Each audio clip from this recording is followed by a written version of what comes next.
King Charles reached out to his brother this summer. Quietly, privately, with no press release and no photo op, he offered Andrew Mountbatten Windsor, formerly Prince Andrew, a chance to spend some time at Balmoral. According to multiple reports, Andrew turned it down. That's the real story behind the headlines you might be seeing right now, and it's honestly more revealing than a lot of the exaggerated versions floating around, because it tells you something genuine about where this family actually stands. So, let's go through exactly what's confirmed, why it happened, and what it says about the road ahead. If you want more of this kind of grounded, fact-checked coverage, consider subscribing. Let's get into it. Here's the offer itself. According to royal sources cited by Radar Online and later corroborated by outlets including the Scottish Daily Express and Geo News, King Charles arranged for Andrew to have access to Balmoral, the family's Scottish estate, but only after the main royal gathering had wrapped up and Charles and Camilla had already left. The plan reportedly involved Andrew staying at Craigavon Lodge, a property on the estate he's used before, where he could golf, walk, and get away from the intense public scrutiny he's faced in England without running into other family members or press attention. A palace aide described the offer in fairly careful language, telling reporters that the king is under no illusions about what Andrew has been through in recent years or the personal toll the ongoing controversy and isolation have taken on him. The same source made clear that the gesture should not be read as any kind of rehabilitation or a signal that Andrew is returning to public life in any capacity. The stated goal was simply to let him get away from Windsor for a bit, enjoy the Scottish countryside, play some golf, and have a few days of real privacy. That framing matters a lot because it tells you Charles was trying to thread a very specific needle, showing some private compassion for his brother's well-being, particularly around his mental health, while making absolutely certain nobody could interpret it as forgiveness or a step back toward public rehabilitation. Sources described the concern around Andrew's mental health as genuine, not just a talking point, citing the isolation he's experienced since losing his titles and being moved out of Royal Lodge earlier this year. So why did Andrew say no? According to a friend who spoke to The Sun, Andrew feels like he's already been abandoned by the family, and that going to Balmoral under these conditions, essentially a supervised visit that only happens once everyone else has left, wouldn't change that. The friend put it plainly. Andrew has got no great desire to be at Balmoral because he has nothing to gain and would still be treated as an outcast. So, what's the point of traveling all that way for what's supposed to be a much-needed break, only to feel like the elephant in the room the whole time? That's a genuinely telling response, because it captures the core problem with this entire situation. Charles is trying to offer something that looks like reconciliation without actually being reconciliation. Careful, limited, deliberately structured so it can't be read as a return to normal. And Andrew, for his part, seems to recognize exactly what that structure means, and has decided it's not worth accepting on those terms. It's not a screaming match or a dramatic falling out. It's something closer to a quiet standoff, where both sides seem to understand the relationship has fundamentally changed, and neither one is quite ready to pretend otherwise. There's also a practical dimension to Andrew's decision worth considering. Even setting aside the emotional weight of feeling like an outcast, the logistics of the offer itself were never especially appealing. Traveling all the way to Scotland for a visit specifically timed to avoid seeing the rest of the family isn't really a family reunion in any meaningful sense. It's closer to being handed a consolation prize. Andrew has reportedly been finding his own version of normalcy in Norfolk, taking solitary drives, walking his dogs, and, by some accounts, even quietly defying restrictions by going horseback riding despite reports he'd been told not to. From that angle, a supervised conditional visit to Balmoral may have simply held less appeal than staying put in a routine he's already built for himself. However isolated that routine might look from the outside, it's worth remembering how we got here. Andrew was formally stripped of his style, titles, and honors by King Charles earlier this year, following renewed scrutiny of his association with Jeffrey Epstein after new documents and files became public. He's no longer referred to as Prince Andrew or the Duke of York. He now goes by Andrew Mountbatten Windsor. He was evicted from Royal Lodge, the large estate he'd lived in for years, and relocated to a much smaller, more modest property on the Sandringham estate. He was also arrested in February, on his 66th birthday, on suspicion of misconduct in public office tied to the broader Epstein-related allegations, though he was released under investigation and has consistently denied any wrongdoing.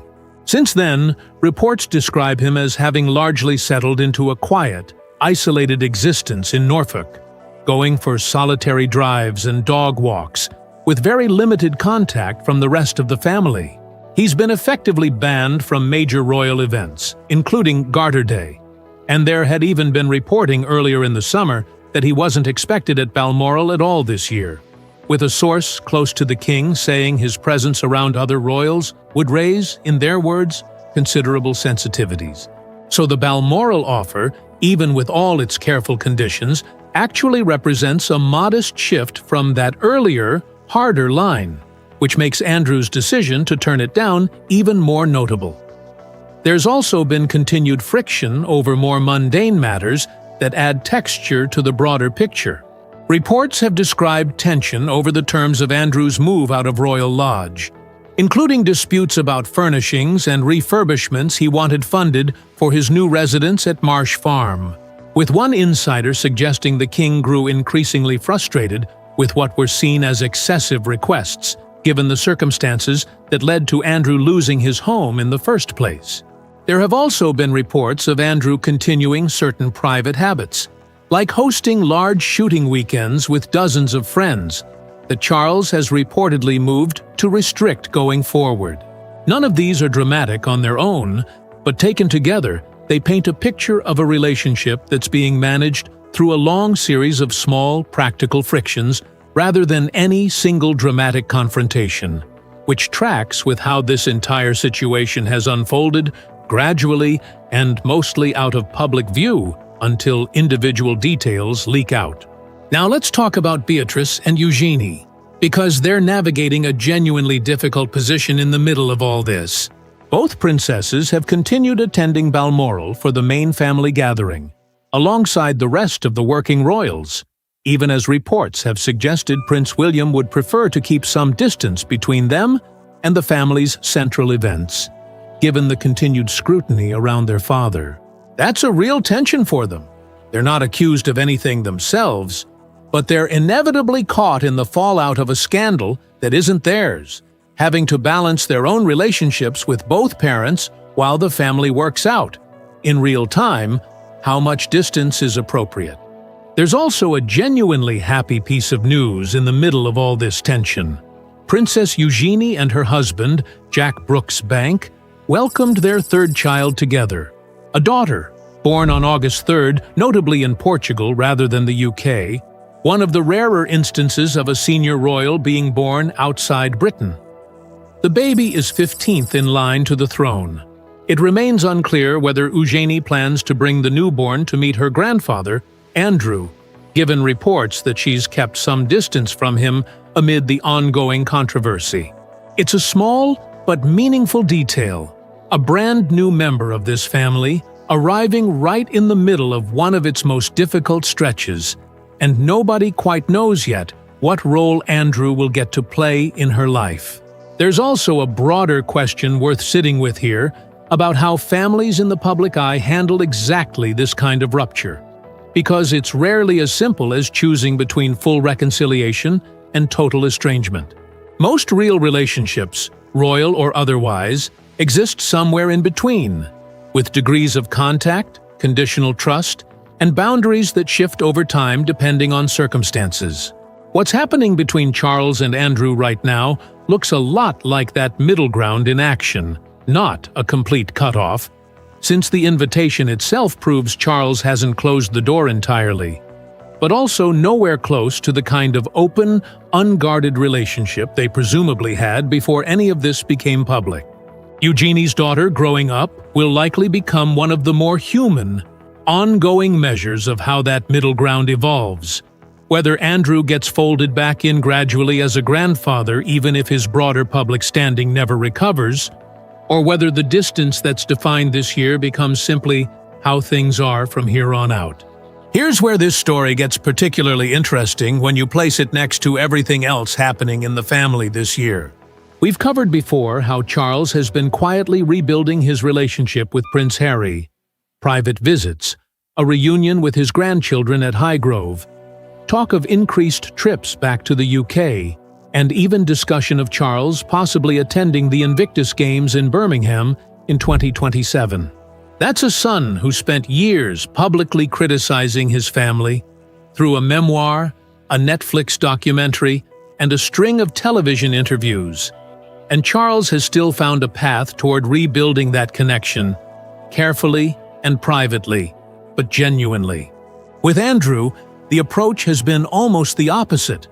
Even this Balmoral gesture, framed explicitly as compassion rather than reconciliation, comes with heavy caveats. Only after Charles has left, no interaction with the rest of the family, no signal of any return to public life. That's a meaningfully different level of caution than what's been extended to Harry. The most obvious explanation for the gap is the nature of what each brother is actually dealing with. Harry's rift with the family stemmed from public criticism and personal grievances, things that can, in principle, be worked through over time.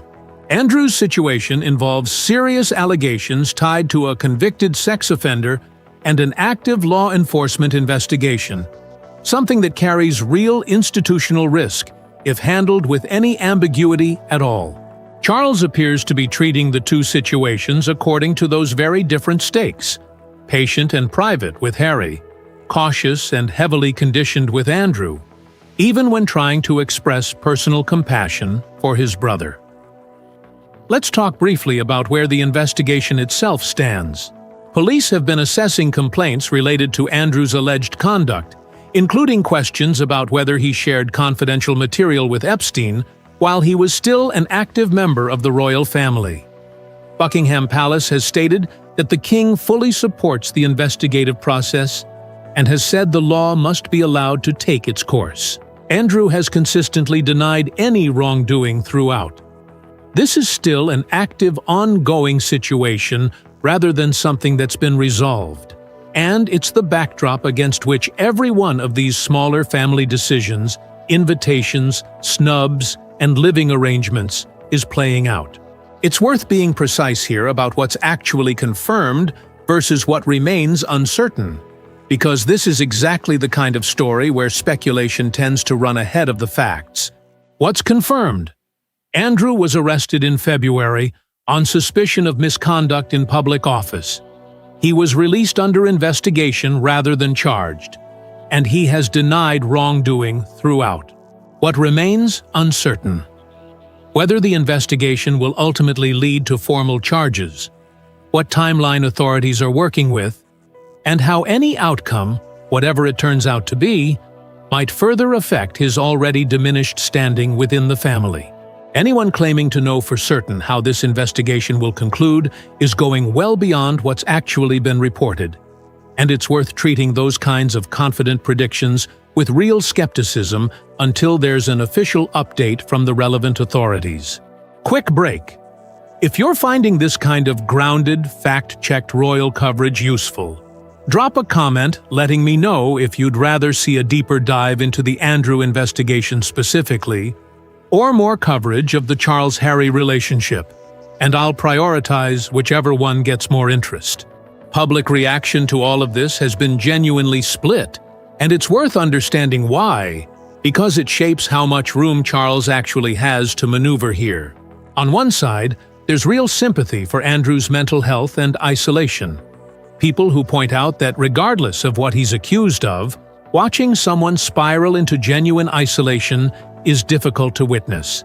and that basic compassion doesn't require excusing anything.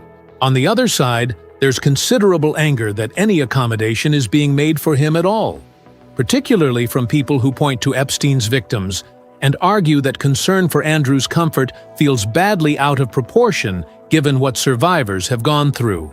During one televised discussion on this exact topic, callers pushed back hard on any sympathy angle, with one pointing out that survivors have dealt with far more serious harm than anything Andrew is currently experiencing.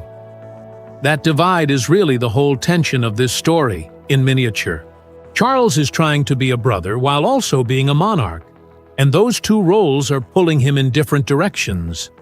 As a brother, there's clearly a genuine instinct to look out for Andrew's well-being, especially with concerns about his mental state being taken seriously by people close to the king. As a monarch, there's an equally clear instinct to protect the institution from any appearance of leniency toward someone facing serious allegations connected to Epstein. The Balmoral offer, hedged with every caveat imaginable, was Charles's attempt to satisfy both instincts at once. Andrew turning it down suggests that even that carefully balanced compromise wasn't enough to bridge the gap between where the two brothers actually stand.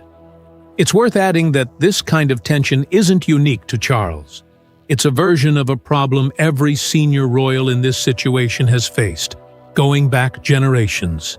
The institution has always struggled to balance personal loyalty to family members against the monarchy's broader reputation, and history offers plenty of examples of individual royals being quietly managed, distanced, or protected, depending on what the moment required. What makes the current situation notable isn't that this balancing act is happening, it's how publicly visible it's become, largely because of how much more scrutiny the family faces now compared to previous decades, and how quickly private decisions like a single declined invitation can end up as headline news within days. So, where does this leave things heading into the rest of the summer? Andrew remains in Norfolk, largely isolated from the rest of the family. Beatrice and Eugenie continue navigating their own presence at family events, while managing their relationship with their father separately. The investigation into Andrew's past conduct continues, with no clear timeline for resolution. And Charles, for his part, appears to be extending measured, careful gestures of compassion without any indication that the underlying situation, Andrew's exile from public and institutional life, is going to meaningfully change anytime soon. What's worth watching from here is whether Charles extends any further gestures like this one, whether Andrew's position shifts at all once the investigation moves forward, one way or another, and how Eugenie's new daughter eventually factors into whatever relationship, if any, remains between Andrew and his grandchildren. None of those questions have clear answers yet, but they're the concrete threads worth following rather than speculation about dramatic blow-ups that the actual reporting doesn't support. That's the real state of things as of mid-August 2026. Not a shouting match, not a public scandal in the traditional sense, but a quiet, ongoing standoff between two brothers who both seem to understand that something fundamental has changed between them, even as one of them keeps trying, carefully and on his own terms, to leave the door open. Whatever comes next, it's unlikely to arrive as one dramatic headline. It'll more likely keep unfolding the way this whole story has, one small, quiet decision at a time. If there's a genuine update, a change in the investigation, a shift in Andrew's living situation, or any real movement in how the family handles him going forward, I'll be covering it here, so make sure you're subscribed for that. And if you missed our earlier breakdown of exactly how Andrew lost his titles and ended up in this position in the first place, I covered that in full detail in another video. You can check it out by clicking right here.